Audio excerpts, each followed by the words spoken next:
In this video, I'm going to take you guys a little bit deeper into the hobby plan and the pro plan, show you guys what they actually look like inside and how to ultimately decide which one is best for you. So to make this really easy, if you plan to make more than $1,300 per month, the pro plan is better. And if you plan to make less than $1,300 per month or you're not sure, the hobby plan is better. Let me show you exactly why this is using the math. So for example, if we look at $200 monthly earnings on the hobby plan and on the pro plan, you can see first you pay the $9 subscription fee. And then on the hobby plan, you pay 10% fee. So that would be $20, bring you to $171 of income. On the pro plan, you would pay $99 subscription fee as well as a 2.9% fee. So the fee is lower, but the subscription is higher, and you're going to walk home with $95. So obviously, if you're making $200, which is way less than $1,300, the hobby plan is going to be more economical for you. So in this case, if we look at $1,300, which is kind of the magic number here, on the hobby plan, we're going to pay $9 subscription, and then the 10% fee is going to be $130, bringing us to $1,161 in net income.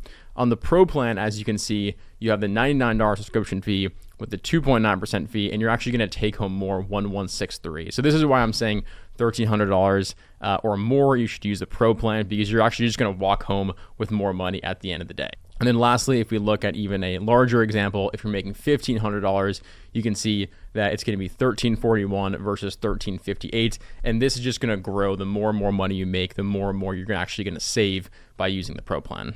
Now, secondly, let's go into actually inside of the Skool community to see what they look like in the group. So starting here with the hobby plan community, on the about page is actually going to look exactly the same. You can have everything that you can have on the pro plan, on your images, on your videos, on your description. The only difference is that there's a little powered by Skool here in the top right corner. So that's the only thing to consider with the hobby plan.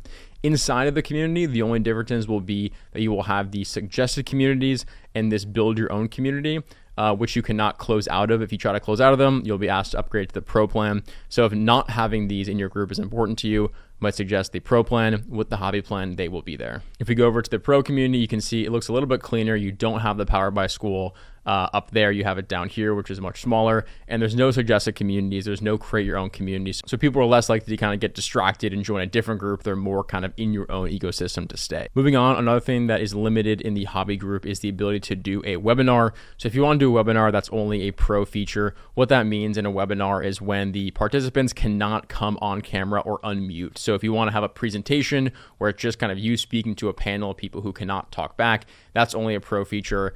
With a call, though, you can do that on the hobby plan, and that's where anybody can, unmute and go off camera. It's more of like a hangout. So in the dashboard here, let me show you exactly what data you have access to and what you don't on the hobby versus the pro plan. So on the hobby plan, you get a lot of data. You can see your members over time, you can see your MRR and your cash flow. What you cannot see is your unit economics. So this is your lifetime value and average revenue per customer. If you don't know what those are, it's probably not worth upgrading to the pro plan yet. Don't worry about it.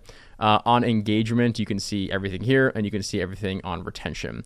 The main place where this is going to be limited is under the growth tab. So you can see we show you how many people have visited your about page from the Skool network, but also all these other resources. So if it's important to you to see how many members that I get from TikTok or YouTube or Facebook, you cannot see that on the hobby plan. It is blurred, and these blurred items are randomized in case you're trying to kind of decipher what it might be underneath there. So we show you your total visitors, but not broken down by traffic source. And same goes for signups, same goes for conversion rate. So all those metrics are available to you. But if you want to see, per traffic source, YouTube, Instagram, Facebook, how many visitors came from each, how many people signed up from each, what the conversion rate was from each, you will not be able to do that on the hobby plan. If you're in affiliates, this allows you to reward your members for referring their friends by offering commissions. This is not available on the hobby plan. If you want to upgrade to the pro plan, then you will be able to offer affiliates to your members. In other words, they can use a unique link in order to invite someone and then get a percentage of that person's subscription. So it's a good way to grow your group. If you're in plugins, you get access to 3 plugins on the hobby plan: membership questions,